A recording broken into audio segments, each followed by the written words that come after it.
오늘 여러분들과 함께 나눌 말씀은 마태복음 15장 21절부터 28절까지의 말씀입니다.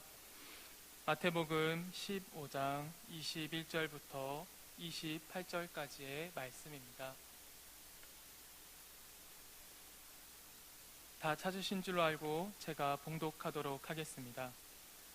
예수께서 거기서 나가사 두로와 시돈 지방으로 들어가시니 가나안 여자 하나가 그 지경에서 나와서 소리질러 이르되 주 다윗의 자손이여 나를 불쌍히 여기소서 내 딸이 흉악하게 귀신 들렸나이다 하되 예수는 한 말씀도 대답하지 아니하시니 제자들이 와서 청하여 말하되 그 여자가 우리 뒤에서 소리를 지르오니 그를 보내소서. 예수께서 대답하여 이르시되 나는 이스라엘 집에 잃어버린 양 외에는 다른 데로 보내심을 받지 아니하였노라 하시니 여자가 와서 예수께 절하며 이르되 주여 저를 도우소서. 대답하여 이르시되 자녀의 떡을 취하여 개들에게 던짐이 마땅하지 아니하니라. 여자가 이르되 주여 올소이다마는 개들도 제 주인의 상에서 떨어지는 부스러기를 먹나이다 하니 이에 예수께서 대답하여 이르시되 여자여 내 믿음이 크도다 내 소원대로 되리라 하시니 그때로부터 그의 딸이 나으니라. 아멘.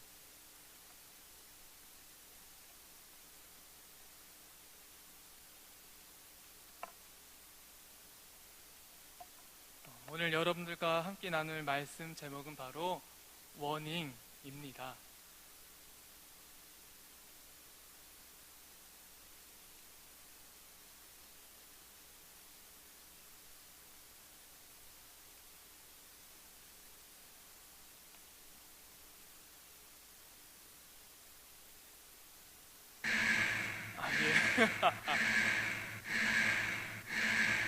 경고할 때 나오는 소리죠. 예. 여러분 누군가에게 경고를 받아보신 적 있으신가요? 운동 경기를 보다 보면은 반칙을 한 선수들에게 심판은 경고를 줍니다. 나는 운동선수가 아니니까 경고를 받아본 적 없다라고 생각하실 수 있는데요. 사실 우리들은 수많은 경고들 속에 살아가고 있습니다. 오늘 약간 감도가 좀 안 좋은데요. 예. 우리가 병원에서 주사를 맞을 때 간호사가 어떤 말을 하죠? 조금 따갑습니다. 조금 따갑던가요? 엄청나게 따갑죠. 엄청나게 따가운데 간호사가 미리 경고를 하죠. 조금 따갑습니다. 라고 미리 경고를 해줍니다. 또 음식점에서 맛있는 특별히 이제 뜨거운 음식을 내올 때 뜨겁습니다. 그릇을 만지지 마세요. 라고 하면서 뚝배기를 건네주죠. 또 우리가 에스컬레이터를 탈 때도 수많은 경고 문구들이 있습니다. 손을 잡고 타세요. 뛰지 마세요. 아이들은 어린 엄마와 부모님과 함께 손을 잡고 올라가세요. 발을 그 네모칸 밖으로 벗어나게 서지 마세요. 수많은 경고 문구가 있죠. 또 담배를 피시는 분들은 다들 아시겠지만 담배에 수많은 경고 문구와 무서운 사진들이 나와 있습니다. 담배를 피면 이렇게 위험하다라는 경고를 날려주고 있죠. 또 우리가 내비게이션을 이제 쓰면서 운전을 하다 보면은 몇 킬로미터와 몇 미터 앞에 속도 위반이 있으니까 조심하라고 또 경고를 해줍니다. 또 상습적으로 쓰레기가 버려지는 그 장소에서는 쓰레기를 버리면은 벌금을 받을 수 있을 거라고 경고가 있고, 굉장히 익숙한 그림이실 텐데요. 우리가 불법으로 무언가 영상을 다운받았을 때 첫 장면에 저렇게 FBI 워닝이라고 너희들이 지금 불법으로 혹시 이 영상을 보고 있거나 혹은 복사하거나 배포하면은 연방법에 따라서 처벌받을 수 있다 라는 경고를 주고 있습니다. 이렇게 우리는 수많은 경고 속에 살아가고 있습니다. 하지만 우리는 그 경고들을 인지하지 못하고 그 경고를 지나치거나 혹은 알면서 그 경고들을 무시하는 경우들이 참 많이 있습니다. 성경 말씀에도 우리에게 경고의 메시지를 참 많이 전달하고 있는데요. 우리가 인지하지 못해 그 경고들을 지나치거나 또는 알면서도 무시하는 경우들이 참 많이 있습니다. 오늘 말씀은 예수님께서 두로와 시돈 지방으로 들어가시는 장면으로 시작합니다. 여기 이제 이스라엘 시도인데요. 보시면 아시다시피 두로와 시도는 저기 빨간색 동그라미가 쳐져 있는 곳입니다. 그리고 저 빨간색 동그라미 밑에 파란색 점선들로 밑으로 감싸고 있는 선이 있는데요. 저 밑으로 감싸지는 저 큰 부분이 이스라엘 땅이고, 저 위에 빨간색 동그라미 친 두로와 시도는 이스라엘이 아닌 외국, 성경에서는 이방 나라라고 표현하는 외국입니다. 그러니까 오늘 예수님께서는 이스라엘 북쪽에 있는 외국에 가고 계신 겁니다. 거기서 가나안 여자 하나가 예수님을 향하여 자신의 딸이 흉악하게 귀신 들렸으니 도와달라고 외치고 있는 장면입니다. 20일, 21절 말씀은 이렇게 이방 지역에서 만난 이방인과의 이야기임을 강조하기 위해 예수님께서 가신 장소와 만난 여인의 국적을 상세히 기록하고 있습니다. 그런데 놀랍게도 이 이방 여인은 예수님을 향하여 주 다윗의 자손이여 라고 고백을 하고 있습니다. 다윗의 자손은 사실 이방 여인이 절대 알 수 없는 용어인데요. 이 다윗의 자손은 어떤 용어냐면은 이스라엘 사람들이 기다려오던 바로 자신들의 나라를 다윗 시대처럼 다시 강한 나라로 이끌어줄 수 있는 구원자를 향하여 지칭하는 칭호가 다윗의 자손이었습니다.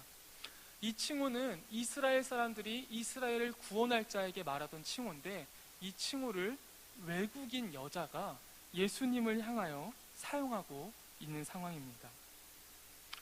가나안에는 수많은 다른 신들이 있었는데 이 여인은 그 다른 신들을 믿지 않고 예수를 구원자로 고백하는 모습이 이스라엘 유대인이면서 예수님을 구원자로 고백하지 않는 유대인들과 비교되는 장면입니다.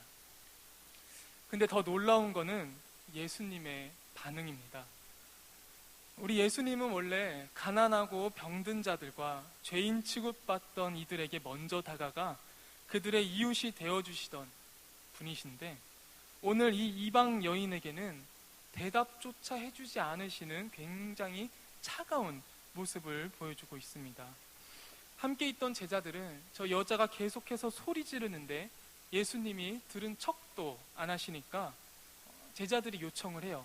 예수님, 저 여자가 소리 지르고 있으니까 가서 좀 돌려보내달라고 오히려 제자들이 예수님에게 요청을 합니다. 그러자 예수님께서 이렇게 말씀하십니다. 나는 이스라엘 집에 잃어버린 양 외에는 다른 데로 보내심을 받지 아니하였노라. 매 주일 청년부 설교를 들으셨다면 아마 어디선가 들어본 말씀이실 텐데요. 사실 마태복음 10장에서 제가 설교를 할 때 나왔던 문장입니다. 이스라엘 집에 잃어버린 양은 바로 예수님께서 제자들에게 천국 복음을 전하라고 제자들을 파송하실 때 이 말씀을 하셨습니다. 이방인의 길로도 가지 말고 사마리아인의 고을에도 들어가지 말고 이스라엘 집에 잃어버린 양에게로 가라. 이렇게 제자들한테 명령을 하셨었죠. 제자들에게 이스라엘 집에 잃어버린 양에게 보내신 예수님과 또 그 예수님을 이스라엘에 보내신 하나님께서는 이스라엘의 집에 잃어버린 양에게로 가라, 이 뜻은 어떤 뜻이냐면은 하나님께서는 지금 로마 식민지로 힘들게 살아가고 있는 이스라엘을 아직 포기하지 않으셨다는 그 신실한 사랑을 그들에게 알려주고자 하신 문장이었죠. 그래서 이스라엘 집에 잃어버린 양에게로 가라 하신 말씀은 너희들이 천국 복음을 전할 때 다른 쪽으로 가지 말고 내가 옛날부터 아브라함 때부터 약속했던 그 이스라엘에게 내 천국 복음을 전하라는 바로 신실하신 하나님의 사랑을 말해주기 위해서 이 문장을 사용하셨습니다. 근데 여기서 이상한 의문점이 드는 게, 제자들에게는 이스라엘의 잃어버린 양에게로만 가라고 말씀하시면서 외국에 가지 말라고 하셨어요. 이방인의 길로도 가지 말고 사마리아인의 고을에도 들어가지 말라고 하시면서 외국으로 가지 말고 이스라엘에 있는 이스라엘 집에 잃어버린 양에게로만 가라고 하셨는데, 오늘 예수님은 지금 어디 가셨죠? 외국 가셨어요. 외국에 가셔서 무슨 말씀을 하고 계시죠? 나는 이스라엘 사람들만을 위해서 왔다. 앞뒤가 안 맞죠? 제자들에게는 이스라엘로만 가서 이스라엘 집에 잃어버린 양으로 가라고 했는데 오늘 예수님께서는 앞뒤가 안 맞는 행동을 하시는 거예요. 굳이 이스라엘로 안 가시고 외국으로 가서 웬 이방인 여자를 만나서 이런 얘기를 하시는 거예요. 나는 이스라엘 집에 잃어버린 양 외에는 다른 데로 보내심을 받지 아니하였노라. 성경 말씀에 보면은 예수님께서 이 두로와 시돈으로 오신 목적은 이 가나안 여인을 만나는 것 말고는 없었거든요. 이 가나안 여인을 만나는 것 말고는 두로와 시돈에서 볼 일이 없으셨는데 굳이 두로와 시돈이라는 외국에 가셔서 외국인을 만나서 나는 외국인을 위해서 온 게 아니다. 나는 이제 말도 안 되는 얘기를 한 거죠. 우리 청년부가 8월 달에 인도 단기 선교를 떠났습니다. 우리 청년부가 인도 단기 선교를 가서 인도 아이들을 만나서 이런 얘기를 하는 거죠. 우리는 한국 사람을 위해서 왔어. 근데 굳이 인도를 왔어. 내 돈 120만 원을 들였어. 근데 나는 인도 사람을 위한 사람이 아니야. 나는 한국인 중에 기독교인을 위해서 왔어. 라는 앞뒤 안 맞는 말씀을 하고 계시는 중입니다. 예수님께서는 왜 이렇게 앞뒤가 안 맞는 말과 행동을 하고 계실까요?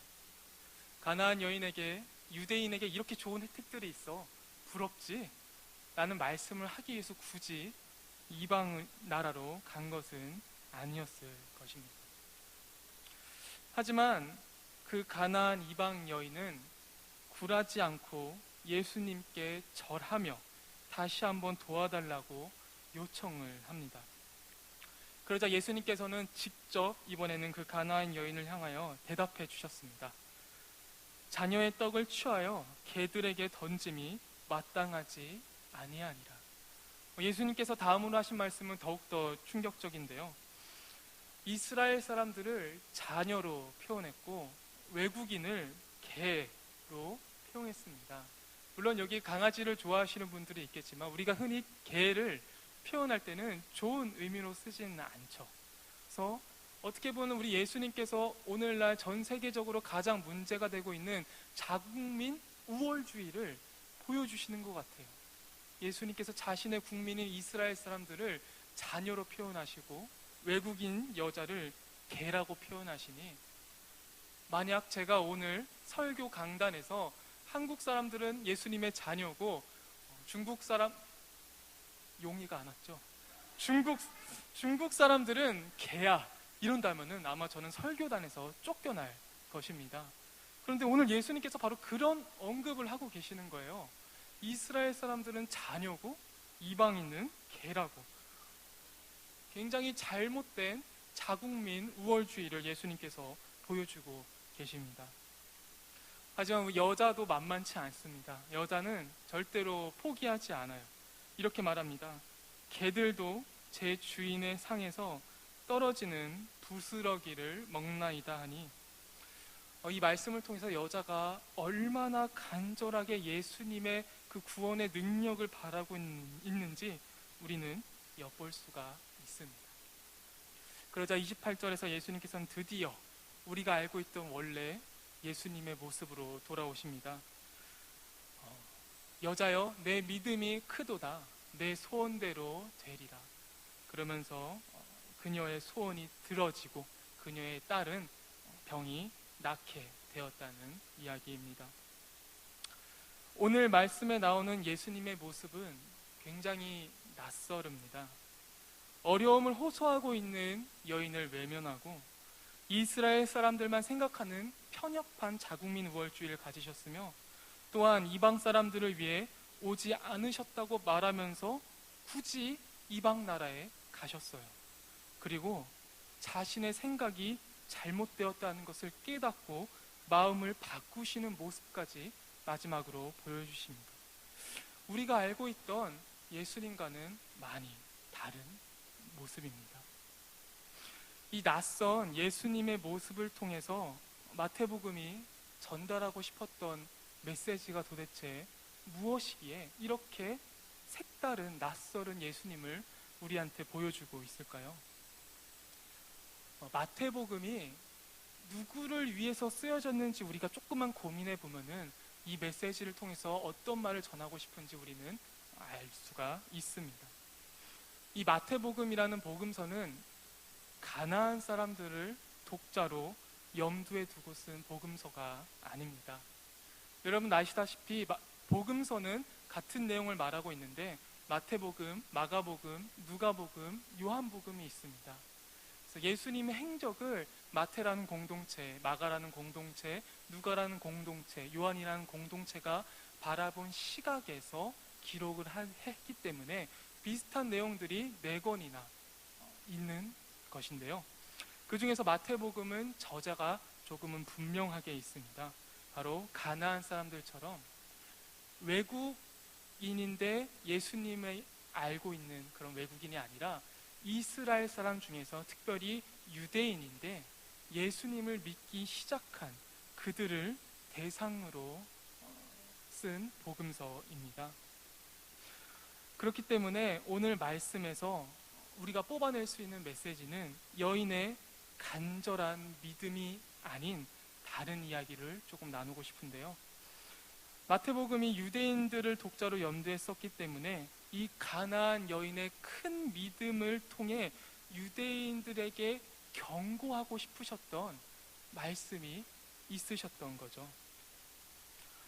마태복음에서는 오늘 말씀의 가나안 여자처럼 큰 믿음을 가진 자에 대한 여러 이야기를 다루고 있는데요. 마태복음 8장 10절에서는 백부장이 중풍병 걸린 하인을 낫게 해달라는 간구에서 예수님께서는 그에게 이만한 믿음을 보지 못했다고 그의 큰 믿음을 칭찬하는 장면이 나옵니다.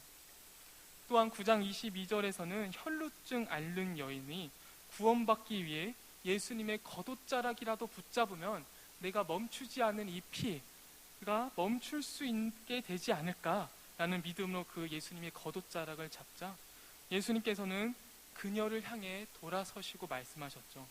내 믿음이 너를 구원하였도다.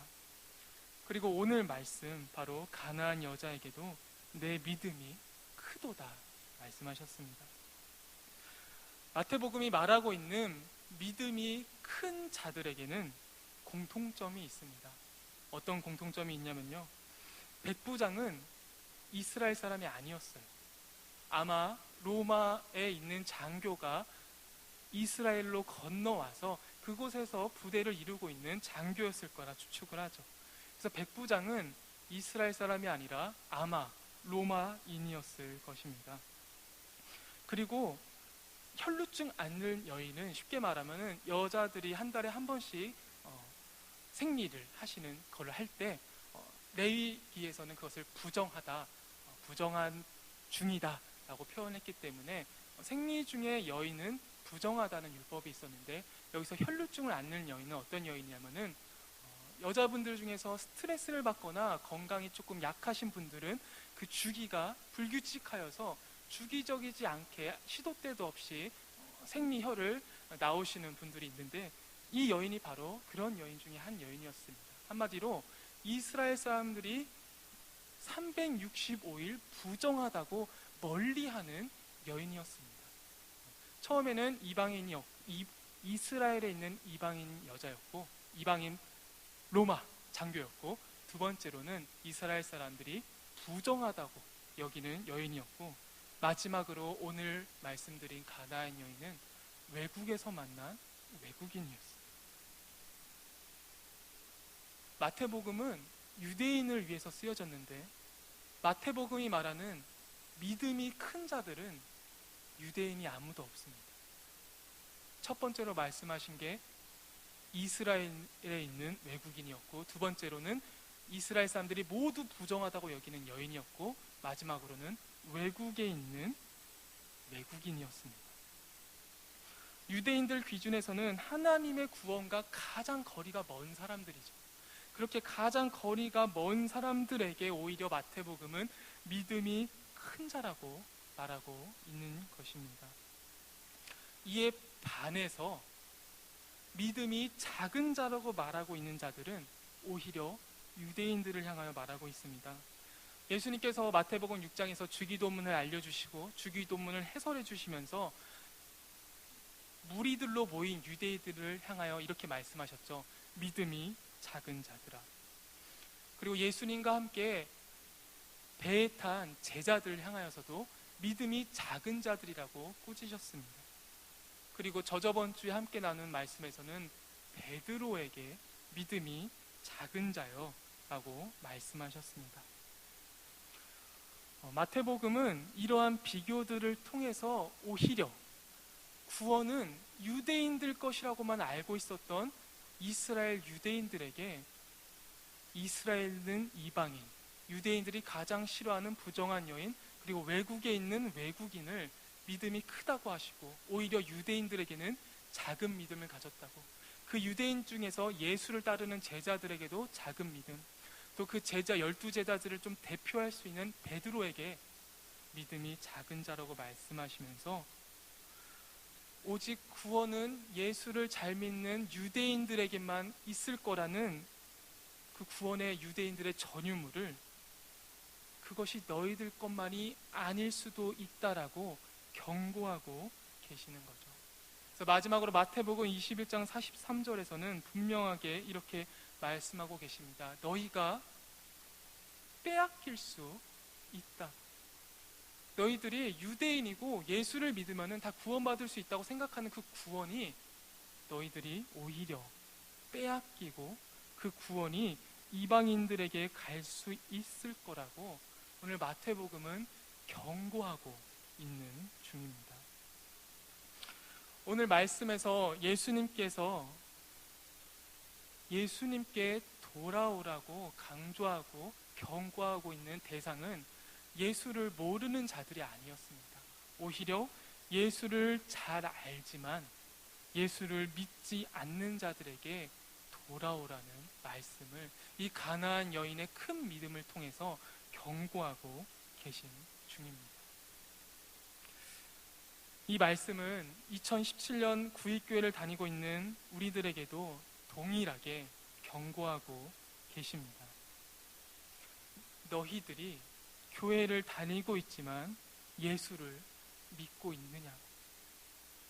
너희들이 예수의 말씀을 들으러 모이고 예수와 함께하고 예수님한테 가장 촉망받는 제자라고 여러 가지 교회 안에서 사역들을 하고 있지만 너희들의 그 예수를 믿는 믿음이 예수를 잘 모르는 외국인보다도 못할 수 있을 거라고 오늘 말씀은 경고하고 있는 거죠. 우리가 교회를 다니지만 정말로 예수를 믿고 있는지, 내가 교회에서 리더를 하고 있지만, 내가 교회에서 교사를 하고 있지만, 내가 안수집사지만, 내가 권사지만, 내가 장로지만, 내가 전도사지만, 내가 목사지만, 내가 정말로 예수님을 믿고 있는지, 아니면 그냥 교회만 다니며 종교 생활을 하고 있는지 우리가 확인해 볼 수 있는 방법은 생각보다 매우 간단합니다. 내가 살아가고 내가 믿고 있는 게 무엇인지 우리가 생각을 해보면 쉽게 나올 수가 있습니다. 우리 청년들에게는 이게 좀 좋은 기준이 될 것 같아요. 내가 나온 대학이 나를 보장해 줄 거라고 믿는 사람들이 있습니다. 내가 다니는 직장이 내 가족을 지켜줄 거라고, 먹여 살릴 수 있을 거라고 믿는 사람들이 있습니다. 또 돈만 있으면 아무 걱정 없이 살 수 있을 거라고 믿는 사람들이 있습니다. 그렇다면 우리는 교회를 다니지만 예수를 믿고 있지는 않고 있는 중입니다.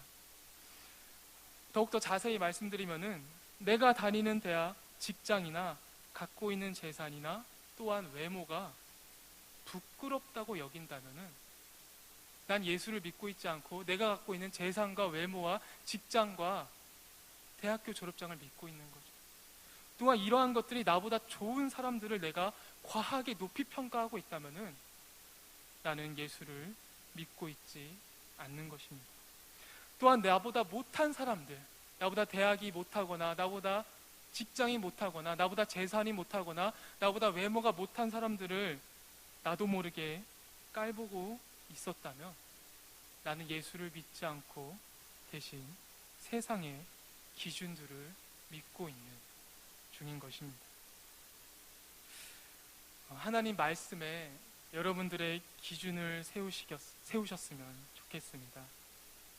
그래서 우리가 교회 다님이, 예수 믿음이 그저 종교 활동, 종교 의식으로 끝나지 않았으면 좋겠습니다.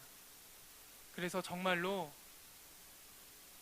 내 하인이 아팠을 때 예수님을 붙잡은 것처럼, 내가 모든 사람들에게 부정하다고 여기는 사람이었을 때 예수님의 겉옷을 붙잡은 것처럼, 오늘 말씀처럼 내 딸이 아파하고 있을 때 그 가나안 여인이 수많은 모욕을 당하면서도 예수님을 붙잡은 것처럼, 우리 삶의 매 순간마다 중요한 결정들과 중요한 순간에 있었을 때 내가 다른 것을 붙잡는 것이 아니라 예수를 붙잡는 여러분들이 되셨으면 좋겠습니다. 그리고 너무 늦지 않게 돌아왔으면 좋겠습니다. 그래서 이 우리의 종교 활동, 종교 의식으로 끝나지 않았으면 좋겠습니다.